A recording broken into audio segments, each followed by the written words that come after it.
Hello friends, welcome to your own YouTube channel math Bahar, जहां math जरा हट के सीखे जरा हंस के।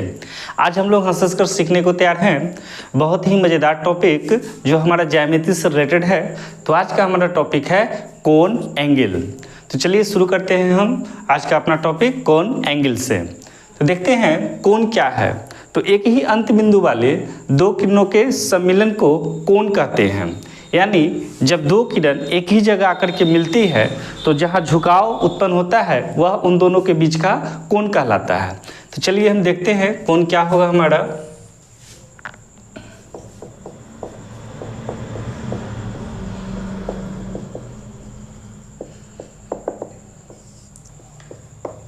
एक ही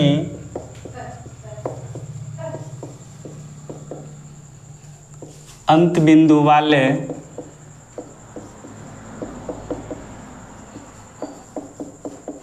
दो किरणों के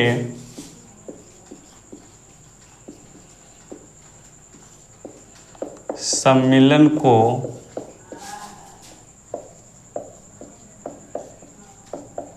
कोण कहते हैं। एक ये किरण है, दूसरा किरण ये है ओ ए और ये बी। तो ओ ए और ये बी है, तो हमारा दो किरण है ओ ए और ओ बी। तो ये दोनों किरण एक जगह आकर के मिल रहा है।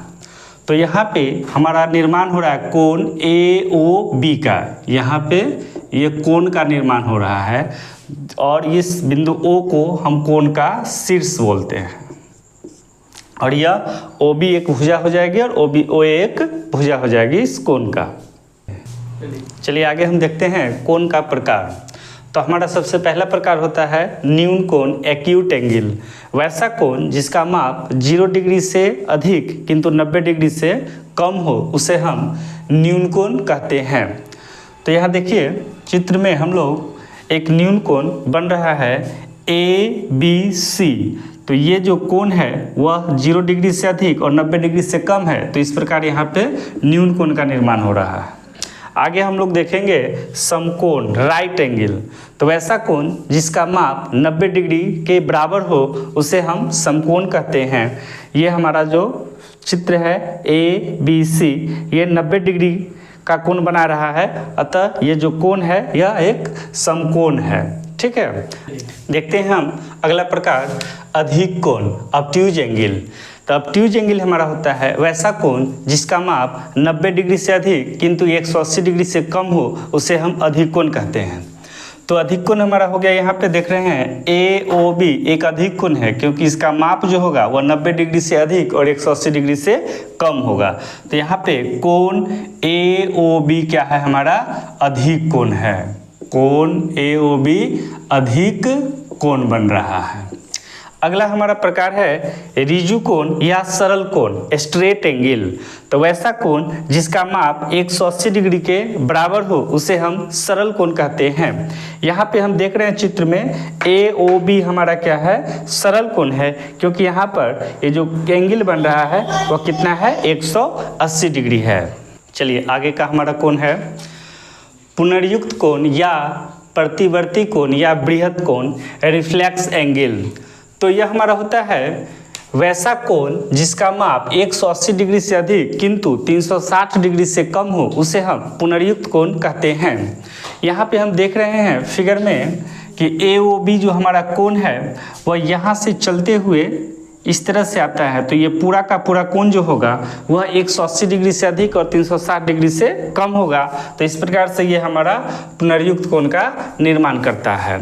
चलिए अगला हम देखते हैं संपूर्ण कोण कंप्लीट एंगल। तो जब किसी कोण का माप 360 डिग्री हो अर्थात वह एक चक्कर पूरा कर लेता है तो 360 डिग्री के कोण बनता है। यहाँ हम देखते हैं कि यह किरण है, इसका नाम हम यहाँ दे दें ओ ए। तो यह यहाँ से अपना चक्कर चालू करता है और चलते चलते चलते यहाँ तक पहुँचता है। तो इस प्रकार से एक पूर्ण चक्कर को यह पूरा करता है।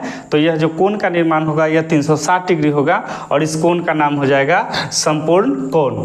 ठीक है, अब हम देखते हैं आगे का कोण। तो आगे का हमारा कोण है पूरक या अनुपूरक या कोटि पूरक कोण कॉम्प्लीमेंट्री एंगल्स। तो कॉम्प्लीमेंट्री एंगल्स वैसा एंगल्स होता है जिसमें दो कोणों का योगफल 90 डिग्री हो। तो क्या है कि यदि दो कोणों की मापों का योग 90 डिग्री हो तो ये परस्पर पूरक कोण कहलाते हैं। इसको हम समझते हैं। यहाँ पे हमारा कोण AOB और कोण BOC पूरक कोण है। इन दोनों का योगफल हमको 90 डिग्री मिलेगा। तो यहाँ पे कोण AOB और कोण BOC पूरक कोण है। अगला कोण है हमारा समपूरक कोण, सप्लीमेंट्री एंगल्स। तो यदि दो कोणों की मापों का योग 180 डिग्री हो तो वह हमारा समपूरक कोण कहलाता है। इसमें हम देख रहे हैं कि कोण AOB का माप 180 डिग्री है और यहाँ पे कोण AOC और कोण BOC का योगफल हमको 180 डिग्री मिलता है, अर्थात कोण AOC और कोण BOC समपूरक कोण कहलाएंगे। अब हम देखते हैं अगला कोण। तो अगला कोण है हमारा आसन कोण, एडजेसेंट एंगल। तो इसमें हम लोग देखते हैं कि यदि दो कोणों का शीर्ष बिंदु एक ही हो तथा उनकी एक भुजा उभयनिष्ठ हो तो वे परस्पर आसन कोण कहलाते हैं। देखते हैं हमारा एक भुजा OA है, दूसरी भुजा OC है और एक भुजा OB है। जो कोण AOB और कोण BOC दोनों में OB भुजा उभयनिष्ठ है। तो OB भुजा उभयनिष्ठ है तो इस प्रकार जो हमारा कोण बनेगा कोण AOB और कोण BOC आसन कोण कहलाएंगे। अगला है हमारा सम्मुख या शीर्षाभिमुख कोण, वर्टिकली अपोजिट एंगल्स। तो इसमें हम देखते हैं कि यदि दो रेखाएं एक दूसरे को किसी बिंदु पर प्रतिच्छेद करती है तब इस प्रकार बने आमने सामने के कोण को सम्मुख कोण कहते हैं। यानी जब कोई दो रेखाएं एक दूसरे को काटती है तो इस प्रकार कटान बिंदु पर जो आमने सामने की कोण बनती है वह सम्मुख कोण कहलाता है। तो देखते हैं यहाँ पे AB और CD दो किरणें हैं जो एक दूसरे को बिंदु O पर काटती हैं। तो कटान बिंदु पर एक कोण बनता है AOC और दूसरा कोण BOD। तो AOC और BOD सम्मुख कोण कहलाएंगे। इस प्रकार से एक और कोण बनता है यहाँ कोण AOD और कोण BOC। ये दोनों कोण भी आपस में सम्मुख कोण कहलाएंगे। हम देखते हैं अगला कोण। तो अगला कोण है हमारा संगत एवं एकांतर कोण, कॉरेस्पॉन्डिंग एंड अल्टरनेट एंगल्स। तो संगत एवं एकांतर कोण क्या है हमारा? तो देखते हैं कि जब दो समांतर रेखाओं को कोई तिर्यक रेखा काटती है तो इस प्रकार संगत एवं एकांतर कोण बनते हैं। तो यहाँ हम इसको फिगर से समझने का प्रयास करते हैं। तो देखते हैं कि दो समांतर रेखाएं AB और CD हमारे पास है जिसे एक तिर्यक रेखा GH काटती है बिंदु E और F पे। तो इस प्रकार जो कोण बना है हमारा, कौन कौन कोण है उसको हम देखते हैं। एक हमारा कोण 1 है, 2, 3, 4, 5, 6, 7 और 8। हमने डिनोट कर दिया कोण को बारी बारी से। अब देखते हैं संगत कोण हमारा कौन कौन होगा। तो संगत कोण के लिए आसान है हमारा कि जो ये कोण बन रहा है, तो देख रहे हैं यहाँ पे हमारा बहिष्कोण बाहर की तरफ कौन कोण है 1, 2 और 7 और 8। और अंतः कोण जो अंदर में बन रहा है तो कौन है 3, 4, 5 और 6। यह अंतः कोण और 4 कोण हमारा बहिष्ठ बनता है, बाहर की ओर बनता है। तो संगत कोण के लिए हम लेंगे कि कोण 1 और कोण 5, कोण 1 और कोण 5। फिर हम लेंगे कोण 2 और कोण 6 और कोण 6। तो क्या देख रहे हैं हम लोग कि एक बाहर का कोण और एक अंदर का कोण, फिर एक बाहर का कोण एक अंदर का कोण। अब इधर से स्टार्ट करते हैं हम। तो एक कोण अंतः लेते हैं और एक कोण बाहर का लेते हैं। तो कोण 4 और कोण 8, कोण 3 और कोण 7।